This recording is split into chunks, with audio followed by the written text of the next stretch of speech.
This podcast is recorded on stolen and unceded Aboriginal land.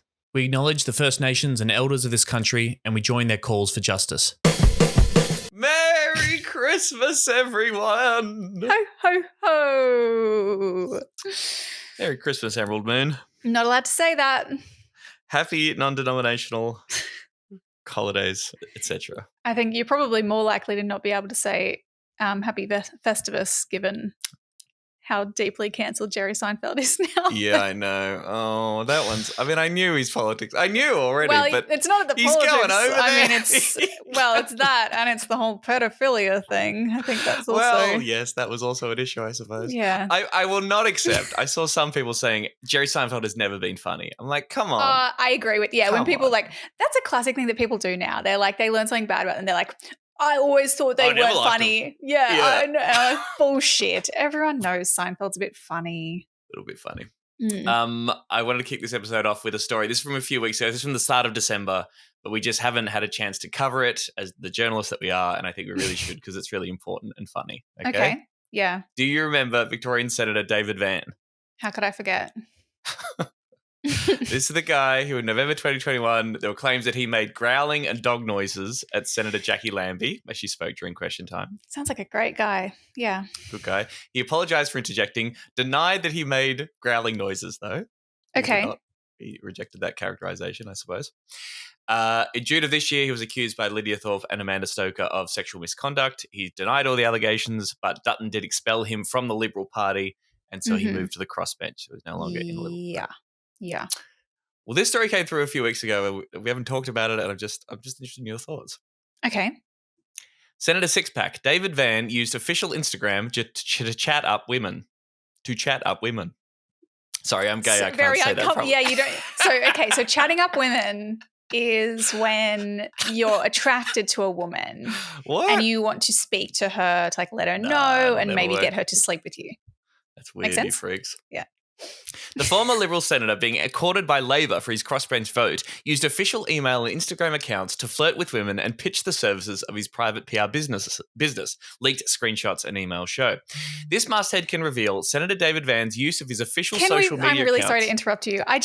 Flirt with women and pitch the services of his private PR business, at the same time? What? That's not a good way to flirt, but okay. I don't know whether he was using that as like a neg or something. It's wow, you're so ugly, you need a PR. Like people who flirt on LinkedIn, which I've heard is a thing. But sorry, that's another topic for another time.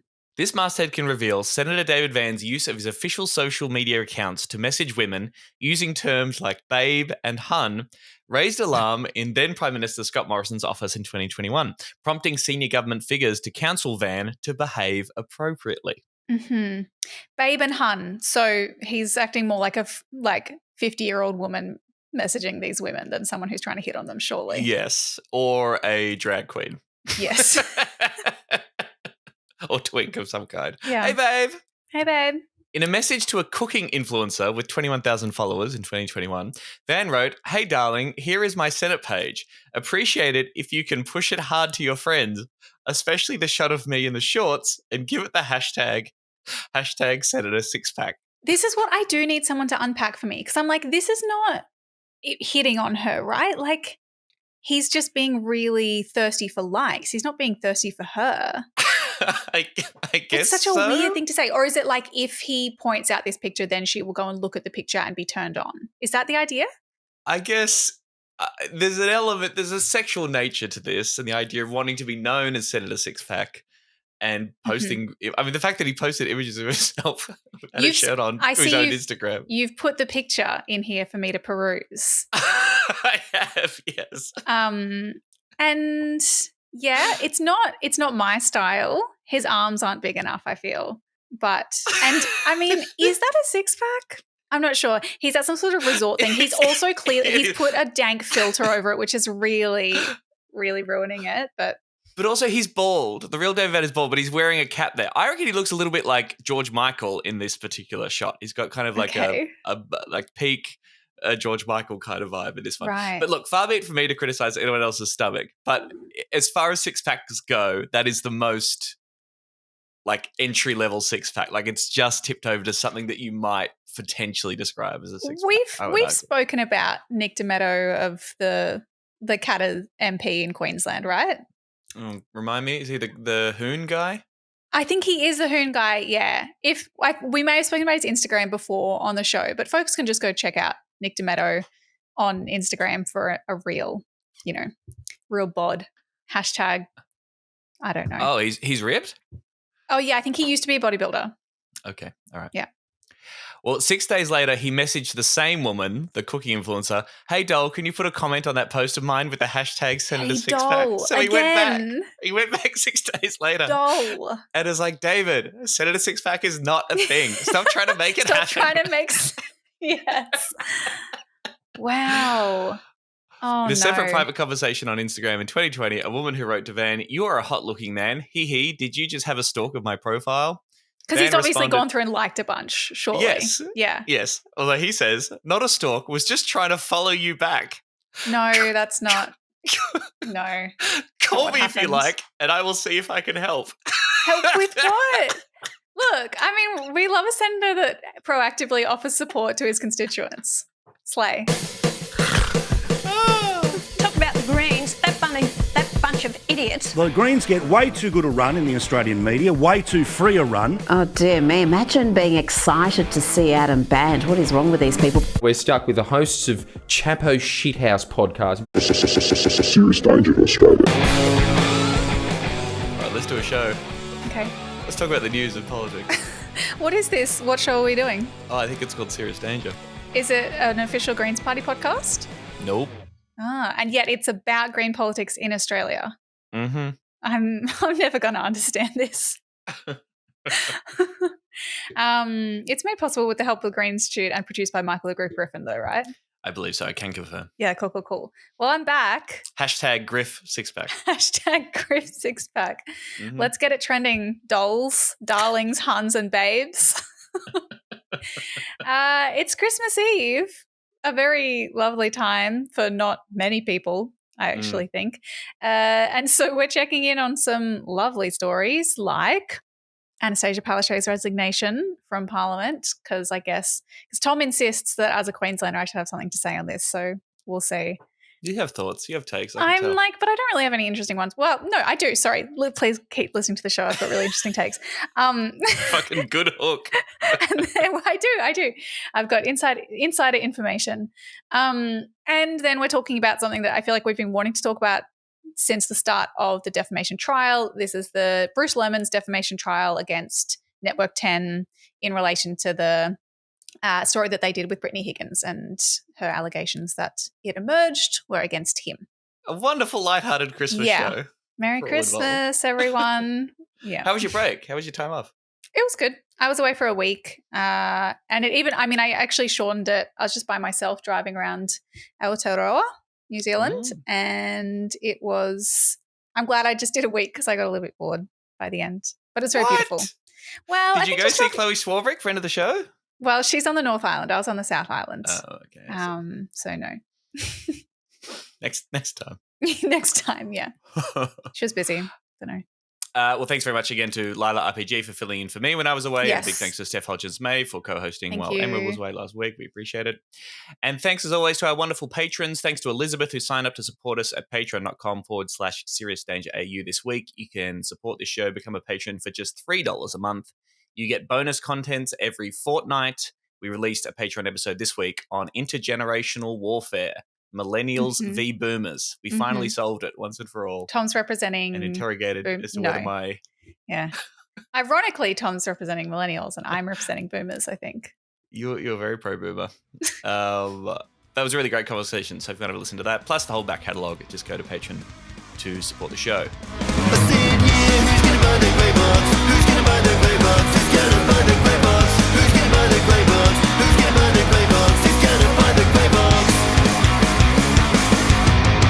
Before we dive into our topics, I thought we'd give a really quick update on the rental inquiry report that was handed down. We discussed this on the show, of course, a lot with Max and some other folks.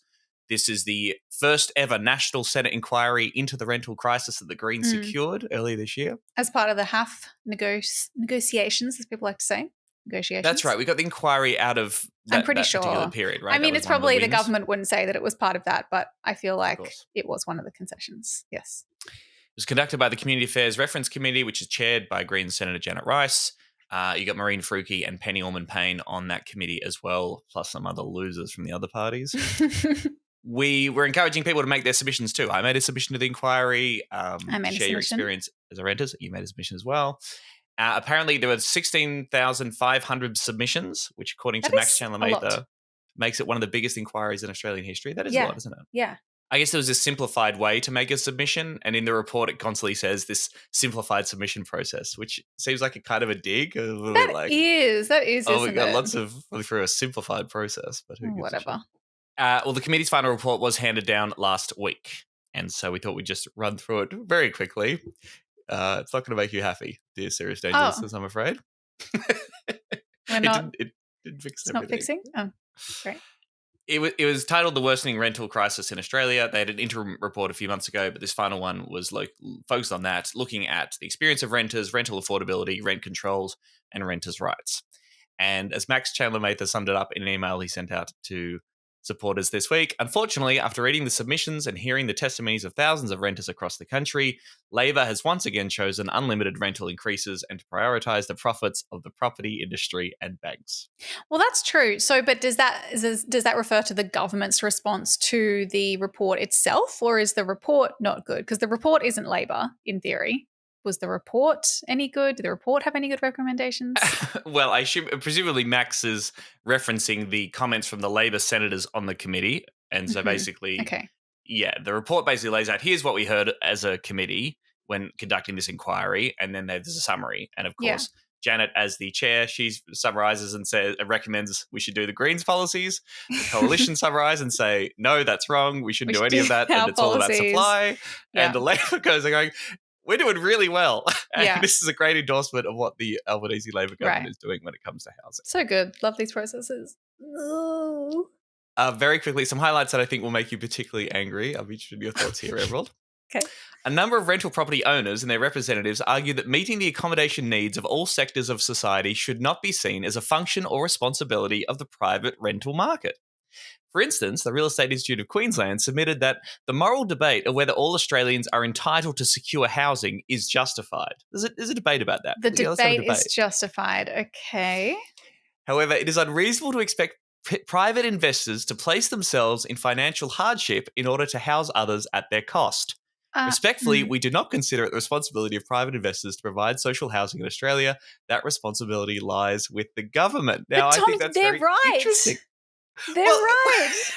They're right, but doesn't that go against all the bullshit Yes. landlord propaganda It that they contradicts care about? everything else providing that they housing? say, that it is their responsibility and that's why they do it. Fuck, So they're strange. so fucking... How can they just say that and not be like, oh, this is going to directly contradict everything else we say? Yeah. Anyway.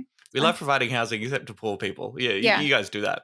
But also Yeah. don't tax me more so that you can do that. That would be too bad. You just figure out some other way to do that. Yeah. Mm-hmm. On measures like increasing Commonwealth rent assistance, job seeker, and the housing and the HAF itself, basically the report sort of says all the submissions welcomed these things that the government is doing, but everyone agrees that it's nowhere near enough and it's dog shit and it's not going to fix the rental or housing crisis in this country at all whatsoever. So that's helpful, I guess. Yeah. The spicy stuff, of course, is about rent controls and questions about rent caps and rent freezes. Throughout the inquiry, some participants suggested various forms of rent control to regulate the price of rent and alleviate the financial burden on renters. However, other participants also noted that some options for rent control may have unintended consequences, including potentially reducing rental supply and increasing homelessness. Oh my God. Treasury Yeah. and the DSS, the Department of Social Services, argued that rent controls could lead to a reduction in the number of rental properties, drive up market rents, and create rental market inefficiencies. So you had the Treasury Department and the Department of Social Services submitting evidence that, they say, we can't do any of this. It's going to be terrible. It's going to hurt people more than help them. Yeah. Go back and listen to, if anyone didn't listen to our episodes debunking this nonsense about rent freeze and rent caps, go back and listen to that. Yeah. The coalition particularly was shocked and concerned that the culture of home ownership is in decline. Coalition senators believe that home ownership yeah. should be at the centre of our response to this crisis. By revitalising the Australian dream of owning your own home, Australians will not be impacted by changes in the rental market. Demand on rentals will fall, and most importantly, people's hard-earned income will go to paying off their own mortgage and not someone else's. Okay, so they just hate renting generally. It's an interesting, approach that they're taking. So did you know, I don't know if they've done this anywhere else, but in Queensland, one of the things that they've done ahead of the election is announce that they would have a minister for home ownership. Right. But it's clearly I like a think there is- framing that they're taking. Yes, there's one in Victoria too. The Right. Liberal Party has a shadow minister. Yes, shadow minister for home Yeah. ownership. And I don't know, I initially was like, well, I just don't know if anyone sees that as a possibility. So would it really work? But it's true that the dream of owning your own home does persist, and people, I don't know, maybe it's... Yes, but they think it's mindset, okay? So coalition yeah. senators were shocked to hear evidence from Tenants Victoria who claimed that the dream of home ownership in Australia was transitioning away to a life of renting. They also cite an opinion piece from Daniel Andrews, who basically just said lots of young people aren't as invested in the idea of home ownership anymore. They're accepting or just seeing the reality of society and thinking, well, I guess I'm going to be renting for a long time. And so the coalition senators write, while it may be part of Labor and the Greens' ideology to force young people into becoming perpetual renters, it is the coalition who has ambitions to make every Australian a homeowner if they want to be a homeowner. We utterly reject any cultural shift away from home ownership and recommend all parties do more to revitalise the Australian dream of owning your own home. So it's just we just need to dream harder, Let's make housing guys. a culture war somehow. God, the Liberal Party sucks. But it's there's no material conditions. People aren't oh, maybe owning your own home does kind of suck. It's no, I can't afford a fucking house, so of course I'm going to be renting. And of course, the Labor senators endorsed policies. They wanted immediate resistance for renters that don't make the problem worse. A significant focus of this committee has been examining the calls from stakeholders for the introduction of rent controls, particularly temporary rent freeze on rents, followed by regulation to cap rental increases. Labor senators acknowledged there was a wide range of views for and against rental control measures presented to the committee. On the balance of the evidence provided to the committee from housing policy experts, Labor senators are of the view that the potential unintended consequences of implementing a strict rent freeze and additional rent control measures are too great a risk to bear and could ultimately make things worse for those they seek to help. And who exactly do they seek to help? Who do you seek to help? Labor senators. Just curious. The intended consequences of making landlords slightly less rich and helping renters not fucking end up homeless. That's a real concern.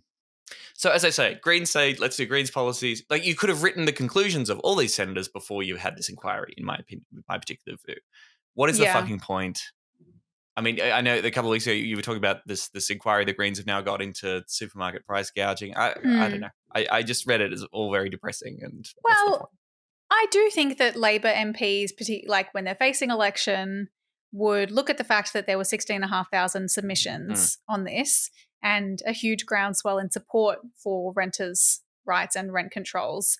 And just think about that a little bit when they're heading to an election. I think the more, as we've said, I think in the past, it creates a platform to demonstrate that there is a growing social movement in support of this particular thing, and that increases pressure on primarily Labor. People can read the report for themselves if they'd like to. We'll put the link in the show notes. Sorry, one last thing, and I did really want to put this to you because this really made me laugh. Yes. This is from the coalition senators. Coalition senators are concerned that mere conjecture over the Greens' rent caps or freezes has been enough to spook mum and dad investors into increasing their rents in preparation, artificially increasing the market cost or exiting the market altogether, which diminishes supply. Both these things exacerbate the crisis, and it's our recommendation they're ruled out so that market confidence is returned. We can't even talk about freezes and rent caps because it scares the mums and dads. Yeah. They're so scared. And where do the houses go? Thanks, Senate. Appreciate it. It's so familiar. It's like it's been buried in my head for years. Oh, what is it? I found the exact same notes. It's a laugh. It's a puppet. They giggle in everyone's head. That wee chap's about to change the world. Imagine what he would say. All right, Tom. What do you know about Stephen Miles? Old Giggles himself. Is that his name? You know the Giggles nickname. Well, I saw it in the notes here, but I have heard that before. Oh. Yes, I have heard that before. You have heard that? Where from? Just in general coverage of Queensland politics. Yeah, maybe on Twitter. Okay. Once or twice. Yeah. Yeah, okay. I think he's an incredible media performer. His charisma on camera just really speaks to me, and I think this guy is electric. For a second I thought He's you were being confident. serious. He knows what he's talking about. I'm so glad he's leading the Sunshine State. You got me good. Well, Stephen Giggles Miles is the new Premier of Queensland. You're right. He's kind of known, like, I guess Giggles comes from the fact that he always looks like he is about to laugh whenever he's speaking, like at a press conference, whether it's about COVID, whatever the fuck it is. He looks like he's about to laugh. It's the same when he gives speeches. And sometimes he does. He just does a little giggle. He has this little kind of impish smile that could almost be charming, but I mean, when you hate him, just pisses you off. He did. The last time I saw him on TV, he did 7:30 report talking about the floods in northern Queensland, and he was very reserved, as you would expect him to be, and solemn. Right. Yes, and I reckon probably most political leaders, I would say, broadly speaking, when talking about a natural disaster, or are just there to basically provide a basic overview information about what their government is doing about a particular crisis. You know, they generally come across as like vaguely okay, like he did seem across the basic details. Yeah. But he did seem quite nervous, I would say. Interesting. I mean, I want to talk about, the disaster response, because that's been kind of like the first test of his leadership, because I guess he was sworn in this week, right? It's so last week while I was away was when Palaszczuk resigned. Where were you when you heard the news, Tom? Where was I? What day? That was on the weekend, wasn't it? I think it was. Yeah, it would have been probably the Sunday.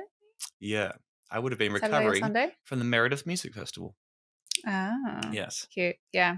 Well, I had this, I felt like I was in another universe, because there were multiple hours delay between this happening and me hearing it, and I didn't get a single news alert about it on my phone, which spun me the fuck out, because I was just lounging back on a little chair by Lake Tekapo on my holiday, and I got an alert from the Courier Mail that was like, analysis inside the Premier's shock resignation speech, and I was like, her what? Her what now? what? She go where now? Sorry. Because there had been rumblings, right, particularly from child journalist Leah Polisi and 6 News, that there were rumblings when? Well, I just saw them tweeting about organising numbers, like people were trying to pull the numbers and like trying to find a challenger, and before we actually got the news that she was stepping down. Yeah. Right, because I mean, the rumblings have been happening for at least the last year, potentially more. Yeah, like for me, I've got so sick of hearing about whether Palaszczuk is going to resign. And every time that you speak to a journalist or anyone in Queensland politics, they're like, do you think she'll stay? Do you think she'll go? Oh, she's got to go, blah, blah, blah. But I was actually, honestly, I didn't expect this. I was like, nope, they're going to stick with her. And if they were going to get rid of her, I thought it would have happened much sooner. And they really, they just kept responding and saying, nope, she's staying, she's staying, she's staying. Even, I don't know if you saw this, but a few months ago, everyone was like, oh, she must be staying, because they released this ad that was like this very shiny, expensive, Queensland election ad effectively, that really centered Palaszczuk and her voice. It's like, Queensland is great. I'm Anastasia, I was born in blah. I did this. I want to stick with you. I grew up in Durack. My grandfather came to Queensland as a migrant. He was a boilermaker. He said to me it was tough work, but it was a job that put food on the table and a roof over his head. There's a part where she's like, our plans work, and I'm determined to see them through. If you know me, you know I don't give in, no matter what. Oh, boy. Yeah. And then not so much. She did not. So in fact, you would stick say with it. we assumed that she resigned because if she didn't do that, she'd be rolled by her own party? Oh, I suppose so, yeah. It seemed like she wanted to stay, potentially. I really thought she was going to. And it must have all happened pretty quickly, because she gives this resignation speech at this random one, at a press conference that was actually meant to be, I think, about Tropical Cyclone Jasper. Right. And apparently there was maybe 1 or 2 Queensland politics reporters in the room, because it was just this random weekend morning press conference that obviously no one was expecting this. And then she was like, oh, yeah, by the way, I'm quitting, guys. And then within a few days, it emerges that, there were two contenders to replace her, one being Shannon Fentiman and one being Stephen Miles. Do you know Shannon Fentiman? Like when I say Shannon Fentiman, interesting. But you knew who Stephen Miles was. Is she in health? She is now, but only recently. She was the Attorney General before that. Oh, right.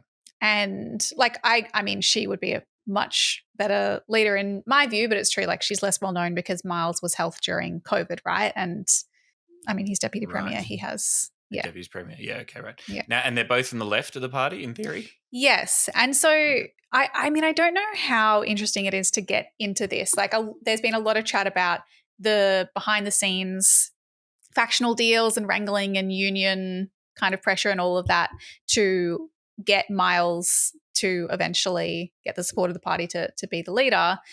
But yeah, as I understand it, like they're both on the left, and so it kind of then hinged on getting support from the right, if that makes sense. And so right unions like the AWU and it's kind of unclear, at least to me. I don't know if there's more information, from what I've read. I don't quite understand what, if anything, the AWU might have got in exchange for backing Miles over Fentiman. But there's a whole lot of union stuff going on in the background. And I guess when you're talking about the rumblings that were happening in the lead up, it seems like for at least maybe a few months before, or that like a little bit beforehand, there's been, a behind the scenes campaign to get the party ready to roll Palaszczuk and replace her by the United Workers Union, and in particular, President Gary Bullock, apparently. And he's been saying, having all these conversations with power brokers and people like Jackie Trad, former member of South Brisbane, lost her seat to the Greens. Kate Jones also resigned. Wait, Jackie Trad's still involved? What the hell is she doing? Well, apparently she, although actually, sorry, I should say, I don't know if she was involved in these conversations. It was more that she liked a post by Shannon. She backed in Shannon Fentiman. She liked a post by Shannon Fentiman being like, I'm going to, I'm going to contest the leadership. And so they were like, interesting, Trad's backing Fentiman. So, kiss of death. But Kate Jones, who's hey Jackie, can you unlike that post? Can you actually distance yourself? Maybe that's right.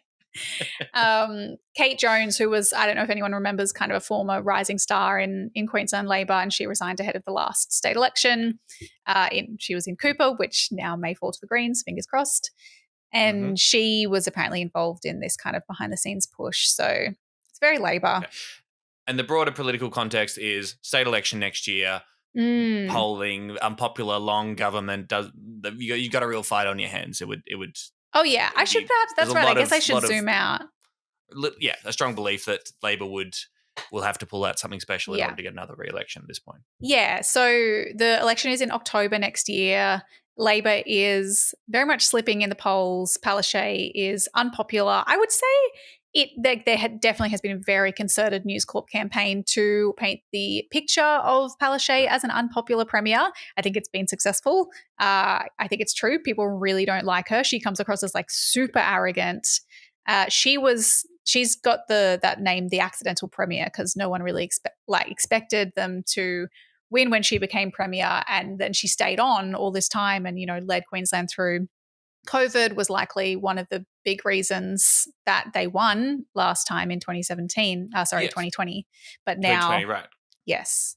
Right. So in that time, even though she was very, very popular at the time at the last election, particularly for the state's approach, people are just over it now, or at least certainly approach to borders and stuff, Queensland hospitals of a Queenslander, etc. That was quite a popular strategy at the time, but since then her popularity has waned. Yeah, they literally on the polling booths in 2020, the Labor volunteers were all saying stick with Stasia, stick with Stasia. Like it was all about Anastasia Palaszczuk. But now she is poison, which is why I think everyone expected them to dump her sooner.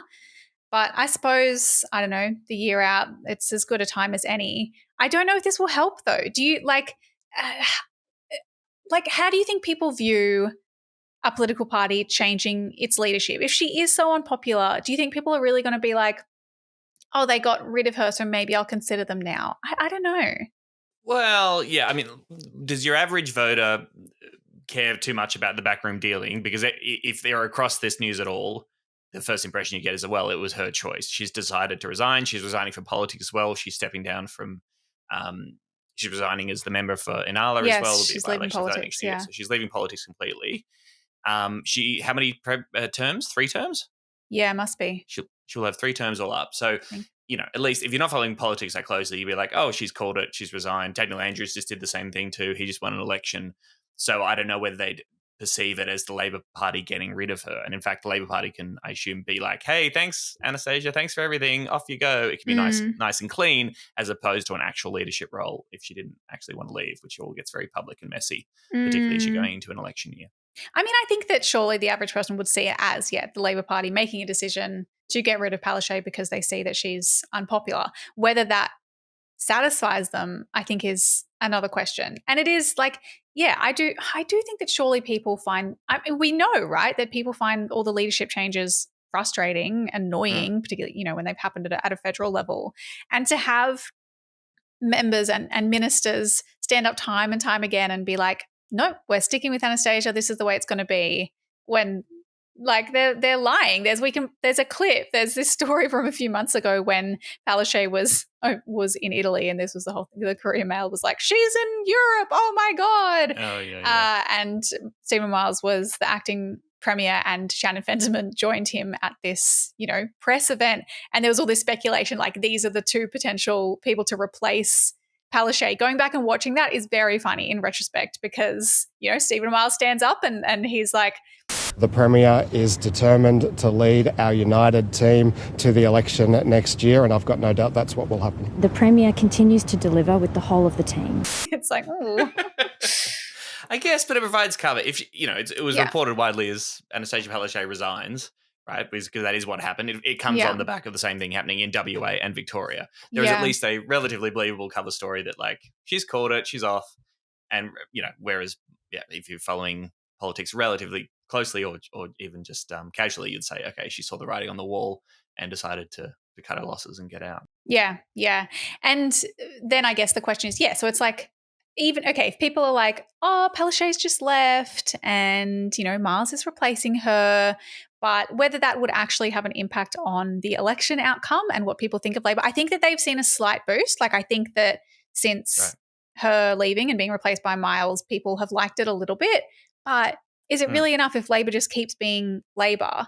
But what is interesting is I mean, he is clearly trying to communicate this idea that he is going to be different. Like, he's trying to differentiate himself from Palaszczuk as leader. He's trying to say that he's the guy that's going to do the things that Palaszczuk wouldn't.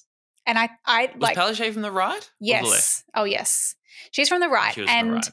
A lot of the things, like a lot of the cooked things about Queensland, she did kind of have a reputation of being the problem, like the obstacle on key issues, like progressive issues. She has a reputation as being the reason that Queensland has taken such a cooked line on, youth justice, for example, and suspending the Human Rights Act and trying to lock up more children and build more child prisons.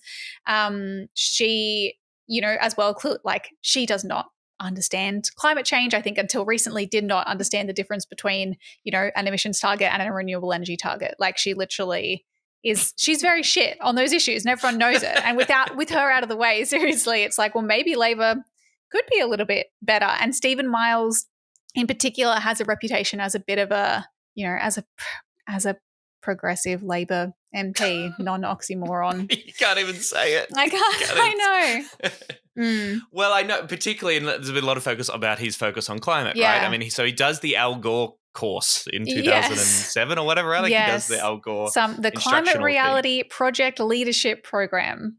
Right. Whatever one. that is. And he said that changed his life.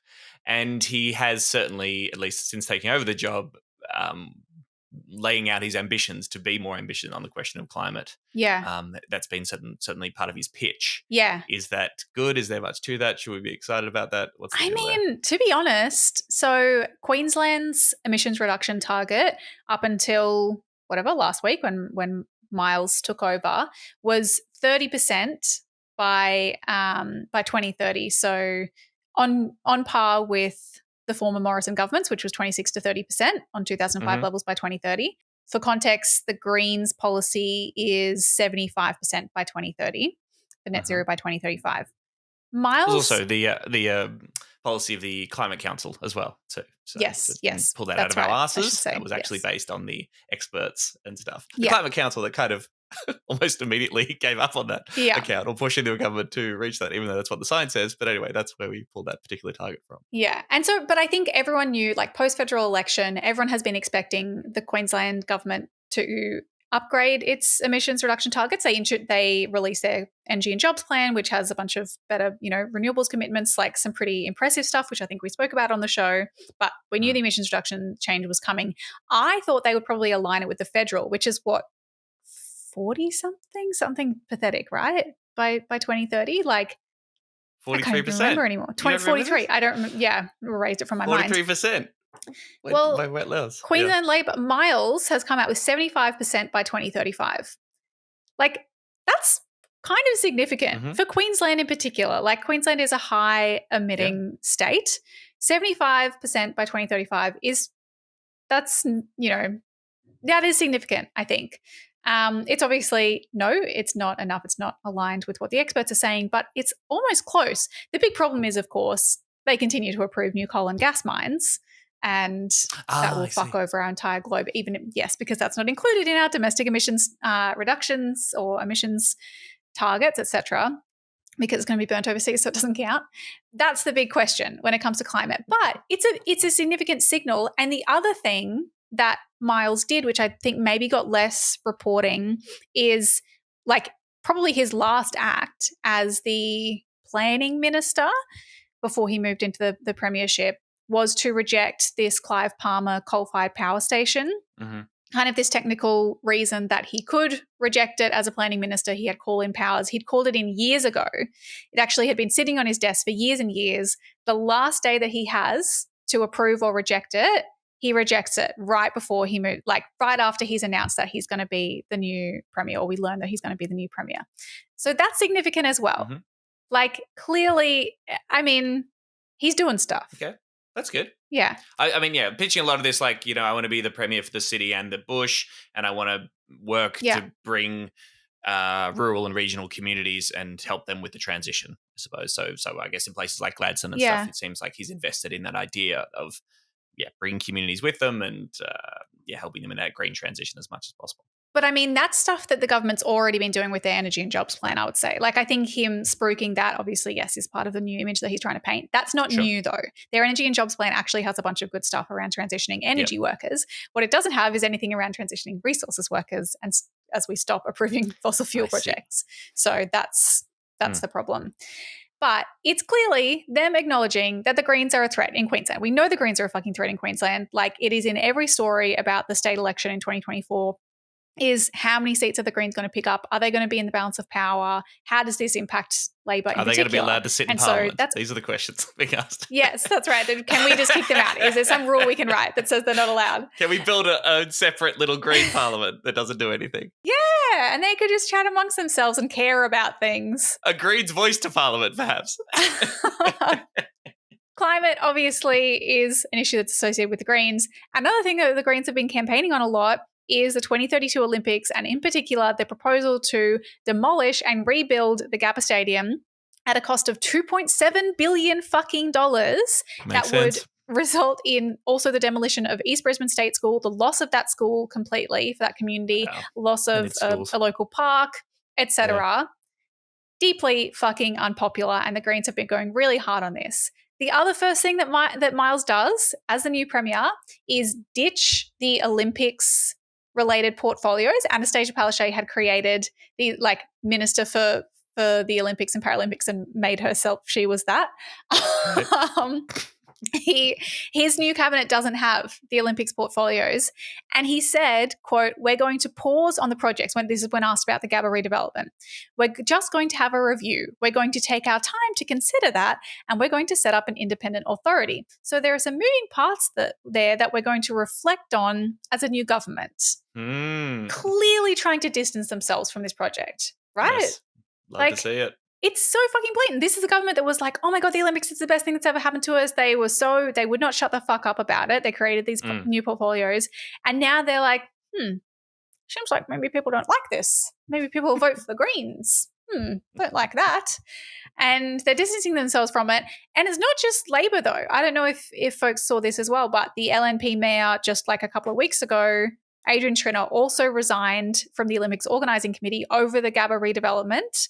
And kind of, I think he's more like, lack of transparency around it or whatever. But this is the council that is also facing a local government election in March of next year, where the Greens are tipped to pick up a bunch of seats. Like, are we seeing a pattern?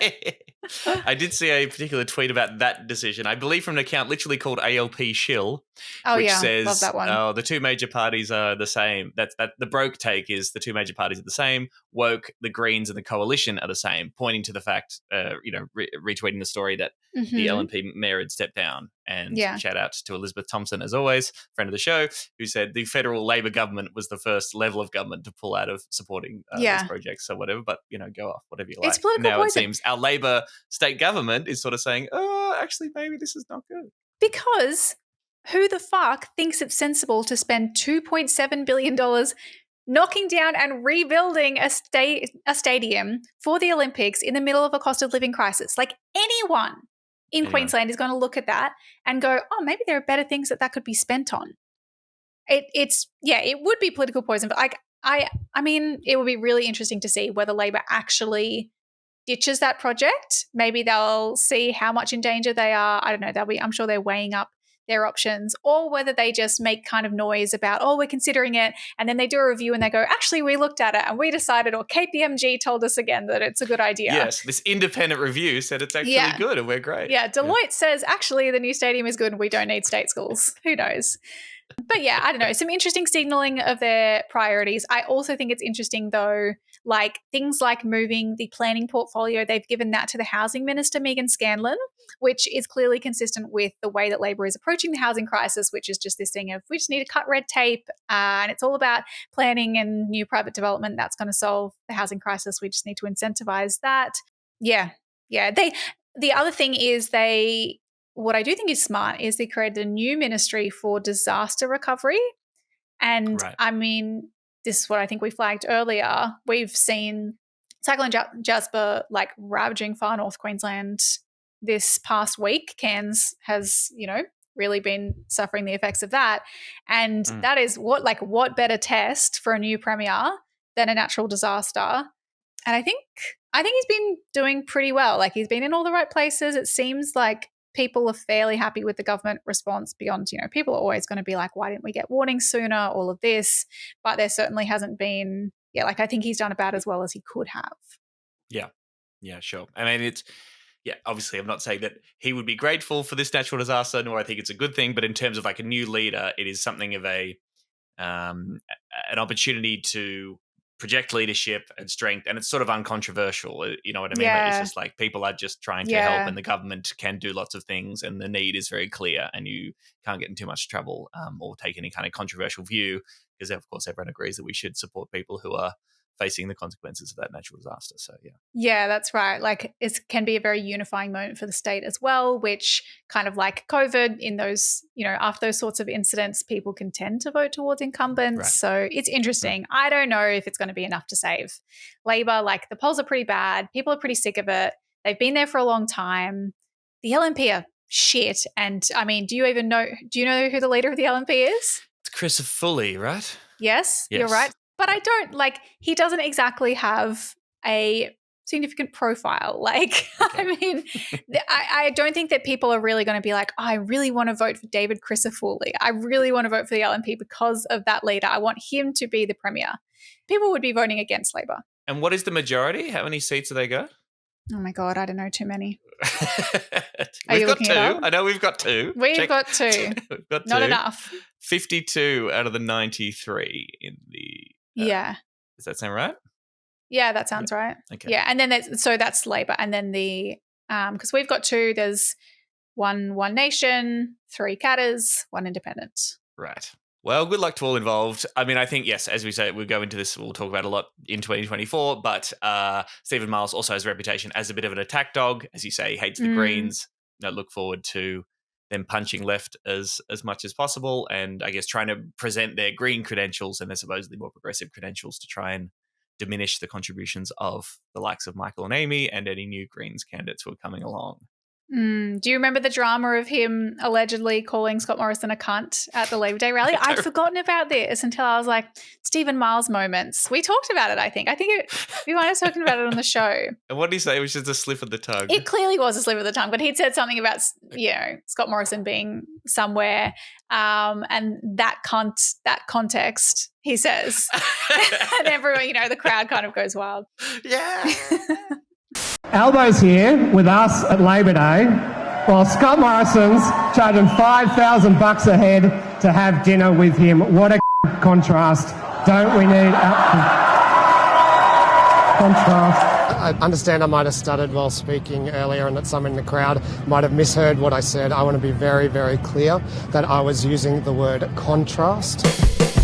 All right. I removed the festive hat. I think that's probably appropriate, Tom, to approve the hat when we're talking about this. And I guess also before we get into talking about this defamation trial, it relates to an allegation of rape and sexual assault. So we're going to be talking about that stuff. So if that's something that you don't feel like is a good thing for you to be hearing about right now, maybe skip this last segment of the show. We'll love you anyway. We'll forgive you for it. Or you can give it a crack, and if at any point you feel like you need someone to talk to, you could call the National Sexual Assault Domestic Violence Counselling Service. It's 24 hours, that helpline. It's 1-800-RESPECT, and we'll put that in the show notes as well.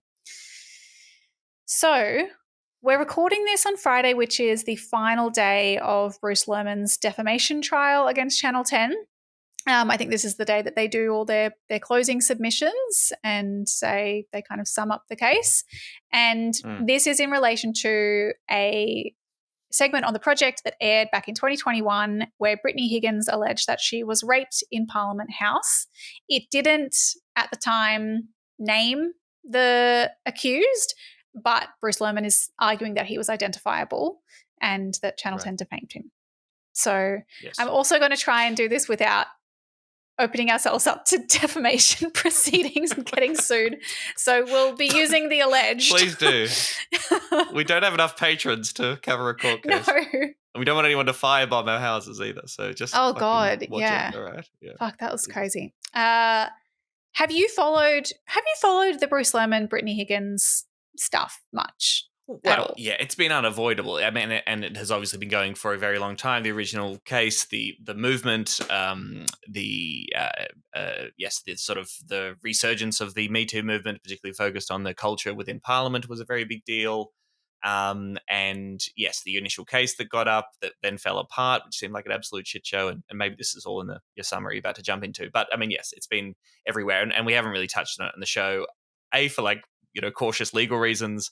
B, because I think the political take, I suppose, is hard to discern, or where we sort of land, or what else can we contribute to it. There is so much noise around this and so much commentary and so much fucking gross evidence of rape culture left, right, and center, particularly in the right-wing media.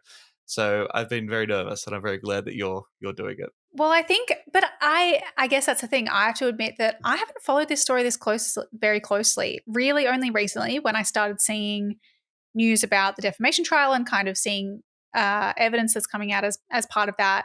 Did I go to look at the actual story? I honestly didn't really know what the story was. I feel like I've maybe consciously tuned it out a little bit, and it's probably because, I think that some of the political,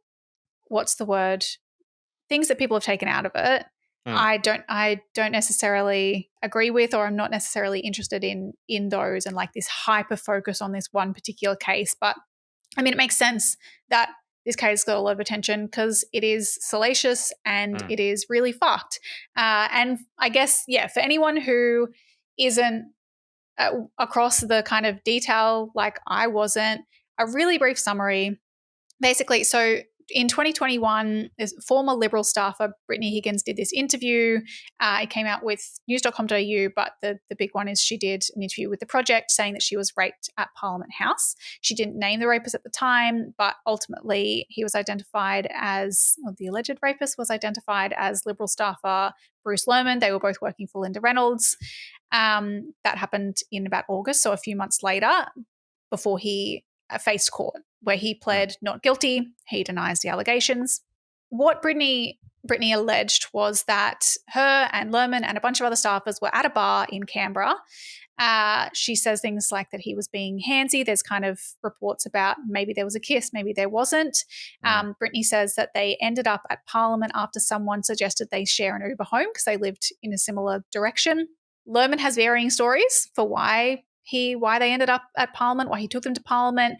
Sometimes, at some points, he said it was to continue drinking, like to go and drink whiskey. Sometimes he says it was to go and get documents, sometimes to get his keys. Higgins says that she remembers Lehrmann getting them through security, and people might have seen there's like the CCTV footage of her like with her shoes off going through security. You know, security officer said things like, oh, they didn't realize she was drunk until she struggled to put her shoes back on, things like that. She says that she was very drunk, that she woke up on a couch in Linda Reynolds' office to Lehrmann on top of her, having sex with her.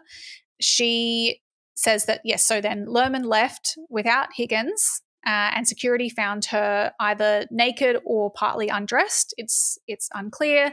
On that couch, she was offered an ambulance. And, you know, what followed after that is also kind of the, you know, subject of conjecture, where she then brought it to varying people in varying kind of ways. And there's a question as to whether she was pressured to, or she felt pressure not to make it, you know, a really kind of significant allegation of rape or sexual assault, whether she was pressured to kind of leave Canberra, go and work on the Gold Coast or WA, things like that. But yes, so she had, I think, not proceeded with the complaint, but after the story with the project, she recommenced the investigation with the AFP, and he went to court. In the meantime, before the trial had started, this story became a key prompt for those March for Justice rallies. Brittany had that iconic kind of speech at one of these rallies at Parliament House in Canberra.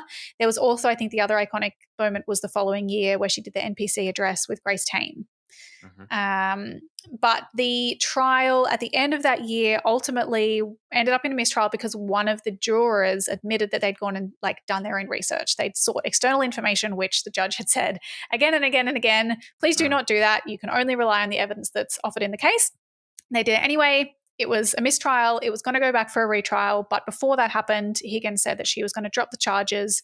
And her lawyers said that it was because basically it was an unacceptable risk to her health to continue with the charges. I think she was potentially hospitalized at that time or around that period of time. So the criminal trial ended up not happening effectively. There's no conclusion. Bruce Lehrmann wasn't found guilty. But he then went on and sued News Corp, Channel 10, and the ABC for defamation relating to this. The ABC was for that National Press Club address. News Corp was for that original article, and then Channel 10 is for the project interview with Brittany Higgins. He eventually settled with News Corp for $295,000, which I believe is meant to just be like legal fees. Like it's not damage. It's just $295,000 fucking dollars. He settled with the ABC for $150,000 he got from them. The defamation trial against Channel 10, though, not that has gone to trial because they did not settle, and that is what has been happening for the last month or so. Other, I guess, context that hasn't been reported, you know, a lot in connection to the defamation trial because I suppose maybe it's not, you know, not necessarily relevant, but I think is interesting context is that following these changes in Queensland to the law around identifying people accused of sexual assault, Lehrmann was also identified as someone who has been accused of raping another woman in Toowoomba 2 years ago. So that matter is still in the early stages. It hasn't been committed to stand trial, but he's also accused of another sexual assault against a different woman. So defamation trial has been going on this month. It's almost finished. And I guess the thing is that this trial then acts as almost like a de facto criminal trial in a way, because that criminal trial ended in a mistrial. This is now going over the facts of the case in order to establish whether what the project recorded was like meets the defense of truth criteria. Right? Which again, and you know, I don't mean to laugh because obviously it's very serious and horrible, but I mean, one cannot help but be reminded of the Ben Roberts-Smith case in which he brings a defamation trial and then basically gets owned in court as more and more details are brought out. And in the Lehrmann case, my impression is he's changing story, the lies that he's told. Yeah. You know, he's not coming out of this exactly dirt free. And Yeah. it does seem very debatable as to whether he's going to be successful here. But Yeah, I think that's right. Like some of the things that have come out throughout the trial. And I guess what's worth noting as well, what's interesting about the defamation trial is that the judge made a decision to live stream it on YouTube, which is unusual. And there's this interesting quote by Parnell Palm McGuinness in the Sydney Morning Herald, who says that the criminal prosecution of Lehrmann had been widely referred to as, quote, trial by media, because Higgins had gone to Network 10 to air her allegations publicly. Now they say it's the media on trial, which I think is it is interesting because it's looking at both whether Channel 10, fairly reported it or whether they defamed Bruce Lehrmann, but it's also giving the public the opportunity to compare what bits the media decides to report and how they report them with the raw footage of the whole trial. Like they can go and see everything that's come out and compare that to what the media decides to pick out. So I think that is interesting. Interesting. Well, do we know the reasoning for live streaming on YouTube? I think he was just saying that like it's a matter of significant public interest and importance, and so people should have access. He's got Brittany Higgins testifying about her rape, don't you? Like, isn't that? But I think maybe that's. Are they closing some parts of it at least, or I don't know. I think some parts were closed, right. But I mean, I also think that Brittany Higgins has, at a number of points where some people might not have decided to testify themselves or like to appear in the courtroom itself, for example, she's done that because she, is committed to, I guess, telling her story and has had to do so again and again and again. Pretty fucking brave of her, I think. Pretty incredible to have been dragged through the mud as she has and to keep doing that. But yeah, meanwhile, some of the things that have come out is Lehrmann was being cross-examined and it came out that he has been paid. He's done these 2 exclusive interviews with Channel 7 about the case. They paid his rent for a year. He received 12 months of paid accommodation from 7 at $4,000 a fortnight. They put him up in a beachside apartment complex with an in-ground pool and spa and, quote, amazing water and coastal views in Sydney's northern beaches. So that's worth $104,000. So cool, Channel 7. That's really awesome. Wonderful stuff. Other things about the actual events of that night. Sorry, just imagine being a Channel 7 employee. Maybe like you're negotiating a contract or you're organising. You're like, we don't have any money to give you a pay raise. Really? Giving shitloads of money to Ben Roberts-Smith and Bruce Lehrmann. Yeah, I know. And I think Brittany Higgins said, outside court, at one point during this, like Channel 7 asked her a question. She's like, aren't you paying his rent? Because can you imagine? I mean, anyway. Stuff about the night itself. There's one thing I thought was interesting, but perhaps that got me to click on this was like they got a lip reader in who analysed CCTV footage at the bar and testified things about basically Lehrmann encouraging Brittany Higgins to drink more. Like there's this whole table of drinks and the lip reader says that he says, drink all of that now. And she's sort of saying like, I don't want to. But the lip reader is saying he's really plying her with drinks. And there's another staffer who had testified that they were furious at Lehrmann for pressuring Higgins to drink more. They like swore at him. This is something that we've now seen all this evidence about. There's also evidence about Higgins telling multiple people about the alleged rape, so other staffers that she'd messaged about it. There's a Queensland LNP member, Sam O'Connor, who says that he texted her about it and then called and said that she had been raped. He said he remembered that. And then it's in the later stages turned to this obstruction allegation, like whether there were attempts from within the coalition or even a culture within the coalition that would have prohibited or prevented Brittany Higgins from reporting this and treating it the way that it was kind of should have been treated, I suppose, because of the political fallout or because of the impact that it might have had on her job. And Linda Reynolds and Michaela Cash, they would argue that it was up to Brittany Higgins, right? Like they gave her the option, and initially, at least, there was a period in which Brittany Higgins did not seem to want to go to the police about this particular allegation.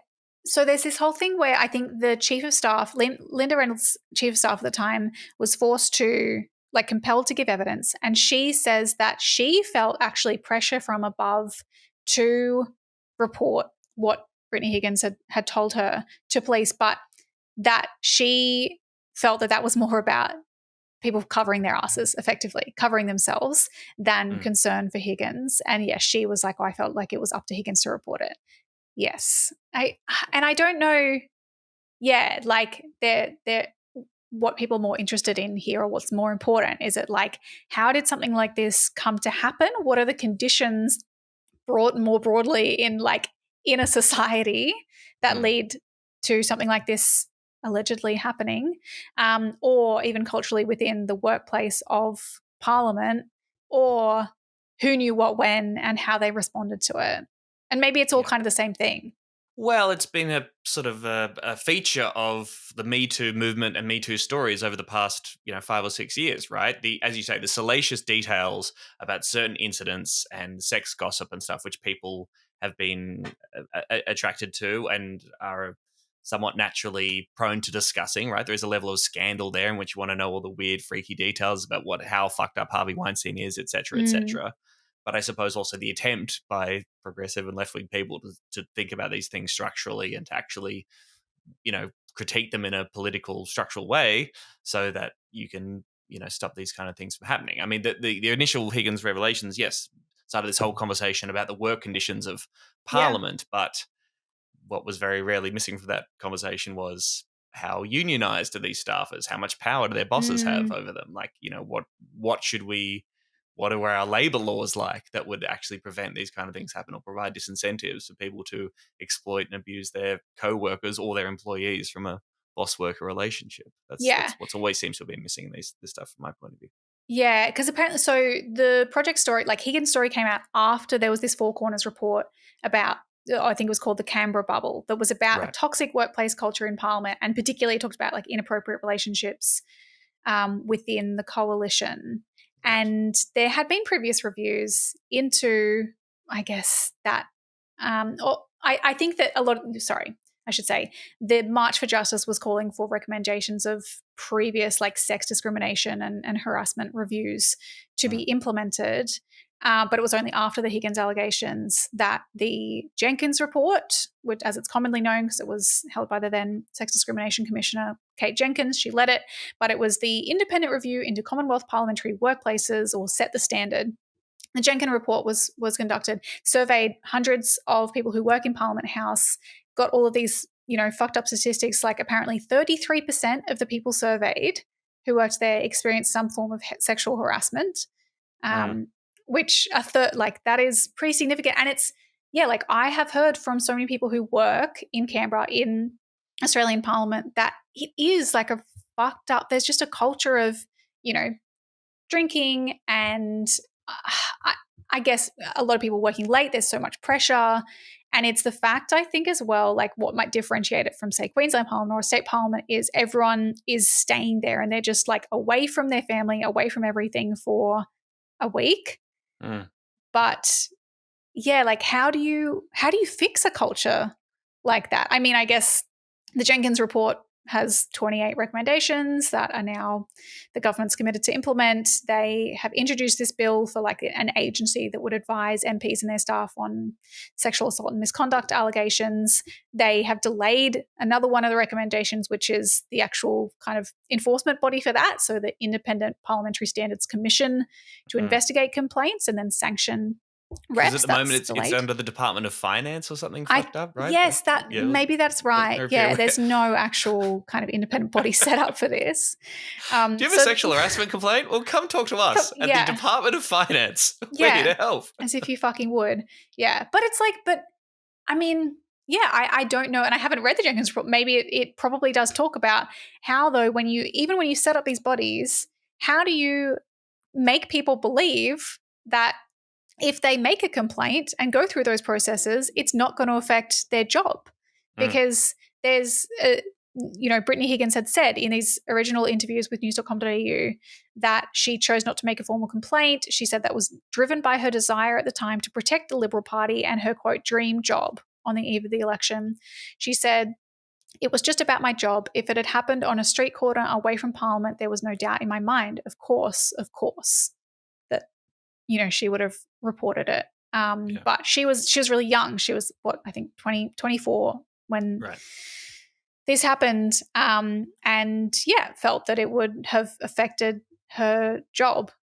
And I think, yes, it's about her position, right, and probably also the position of the party that you care about, the political project that you care about, and that she would know that an allegation like this would have impacts on the Liberal Party's prospects, probably. Yeah, and there's, some pretty good critiques about the roles of staffers generally. I mean, there was a piece, we could put a link in the show notes too, a Bernard Keane piece, just about political staffers generally, he sort of lists all the scandal, Bruce Lehrmann being the obvious example of like, who are these people? Why do we need them exactly? Because they're not quite public servants.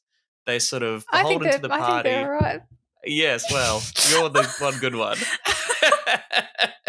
But there's some pretty good critiques about just their position and how much power, if you're working directly for a minister, how much that minister controls over. You're not like a full-time employee in federal parliament. Like they both would have been employed by the Liberal Party. No, I don't think so. They would have been employed by Parliament.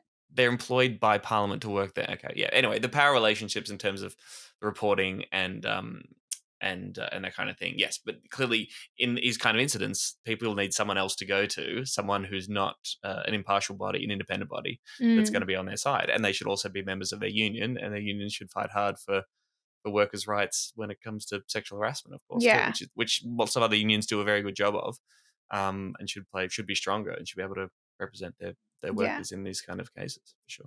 But I think you're right as well that it does come down to, I mean, everything that we were talking about in the whole Me Too era and that we continue to talk about, which is about rape culture, and that really what needs to change is the factors that led to this being allowed to happen. Like, even it looks like people did kind of push back on her being, I guess, pushed into, or allegedly pushed into, drinking so much when she maybe didn't want to, but probably, I don't know, like that someone didn't say maybe you shouldn't take her home or wherever you're going. Maybe they shouldn't share a cab. I mean, maybe people assumed that she would just get home safely with him. Who knows? But people kind of knew that he'd expressed that she was good looking and things like that, which maybe someone should have called it out then. There are multiple points that someone could have stepped in, security when she couldn't put her shoes back on. Maybe that should have rung alarm bells, but people not wanting to, I guess, make a fuss or do something uncomfortable to prevent something like this potentially happening and not wanting to call out this kind of behavior. And the fact that, there are then people who will pay someone accused of rape like this hundreds of thousands of dollars in rent to get a story or, defend them again and again, whether it's this case or another. I mean, all of that culturally, like that is, I think, contributing to this. And in high pressure environments like Parliament, where there's all these other kind of political factors, it's heightened. But of all fucking places, like this should be a place where there would be people to step in and call this out way before it got to that. Yeah. My last question on this is, did you see the video of Bruce Lehrmann singing Bruce Fought the Law and the War Won? Oh my God. Yeah. Bruce won. Yes, my day is long. I fought the law and Bruce won. Bruce won. I mean, this came out in November. It's apparently filmed in October 2023 on the NRL Grand Final weekend when Mr. Lehrmann stayed with friends at a holiday rental on the Central Coast. There is no suggestion of any illicit drug use on this holiday, according to this news.com.au article. Why'd you say that? I will say there's a plate placed in a certain way in the shot that raises one's claim. And Lehrmann has talked about how he turned to cocaine and spiraled on the night the project interview with Brittany Higgins aired, telling mates, need bags. Once that went to air, that was his response to the allegation going out. But yes, he's singing along to this song, and it's I Fought the Law and Bruce Won. It's quite difficult to watch. And well, we'll see the outcome of him fighting the law this time. Yes. Stay tuned. Yes, we will. And then I believe Brittany Higgins could look forward to being sued by Linda Reynolds as well. I think there's a defamation case coming against her and her partner David Shiraz as well. That's also awesome. Yeah. Makes a lot of sense. Like, and who wouldn't make up an allegation like this when they know what's in store for them, right? It looks like so much fun. It looks awesome. So much in it for you. Oh, God.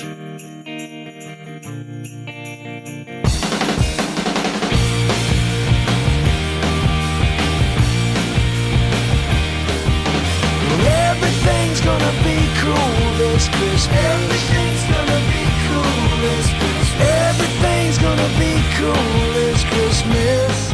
All right, Christmas call to action. What are we telling people to do on their break, Emerald? What homework are we giving them?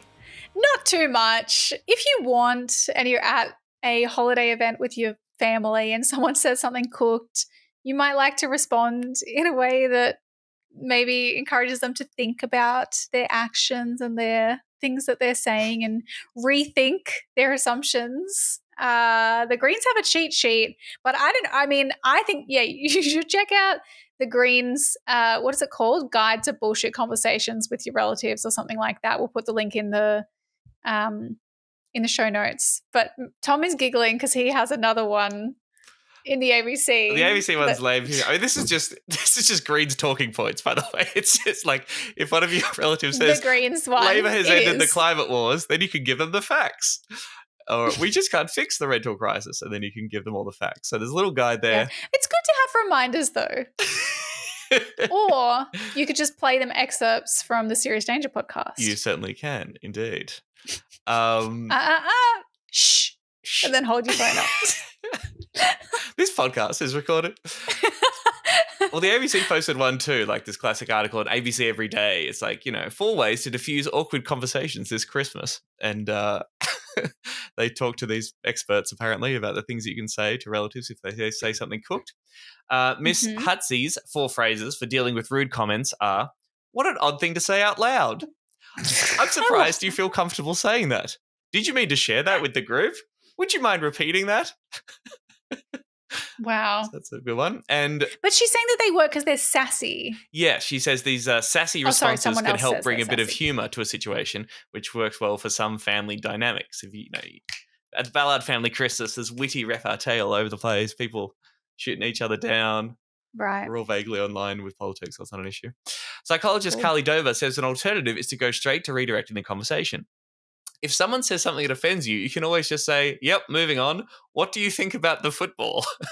What does that mean? This is someone who's never had a conversation about football in their life. What do you think about the football? Football, yes or no? What do you mean? Merry Christmas. So, what do you think about the football? For or against? I'm against it myself, but that's just me. Now, let's talk about the Greens' policies on the Stage 3 tax cuts. Boo! Shut up, Tom. Anyway, yeah, you don't have to do any of those things if you want. Our call to action is have a rest. Treat yourself. You can always rate and review our show on Apple Podcasts, wherever you're listening. Hit us up on social media at Serious Danger AU, on Twitter, Instagram, and YouTube. Email us anytime you like, hello@seriousdangerpod.com. We will have one more episode before the end of 2023. It will come out on New Year's Eve, and then we'll be ready for a big old 2024, baby. We recommend timing it so that, it drops right at the stroke of midnight. That's the best thing to listen to. Brilliant. Start your new year right. Bye, everyone. Merry Christmas. Bye. Oh, I'll put the hat back on. Hang on. Oh, God. Merry I want Christmas, a hat. everyone. I have one. Serious Danger Australia.